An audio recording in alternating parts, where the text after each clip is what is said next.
मुंबईमध्ये नवाब मलिक यांच्यामुळे राष्ट्रवादी महायुतीच्या चर्चेतून दूर राहिले का असा सवाल उपस्थित होत आहे। राष्ट्रवादीने नवाब मलिक यांच्याकडे मुंबई निवडणुकीचं नेतृत्व दिलंय आणि मलिकांच्या नियुक्तीला भाजपचा विरोध आहे, पण राष्ट्रवादीला हटवायला विरोध आहे। म्हणजे अजूनही राष्ट्रवादी काँग्रेस नवाब मलिक यांच्या नावावरच ठाम आहे। मुंबईमध्ये भाजप आणि शिवसेनेतच निवडणुकी संदर्भात युतीची चर्चा होतीये। मलिकांऐवजी दुसऱ्याकडे नेतृत्व दिल्यास भाजपचा आक्षेप नसणार आहे, अशी देखील सूत्रांची माहिती आहे।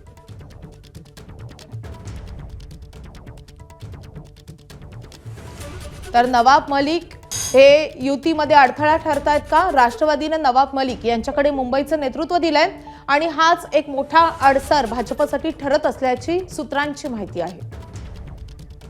नागपूरचा प्यारेखान जो आहे त्याची बिर्याणी यांना आवडतं, पण मुंबईतला नवाब मलिक आवडत नाही। त्यामुळे हे भाजपचे दाखवायचे दात आणि खायचे दात हे आगळे वेगळे आहे। आणि मुसलमानाचा द्वेष हा फक्त हिंदुत्व आम्ही किती आमचं कडक आहे ते दाखवण्याचा एक प्रयत्न आहे, पण प्यारेखानची बिर्याणी यांना चालतं। एबीपी माझा, उघडा डोळे बघा नीट।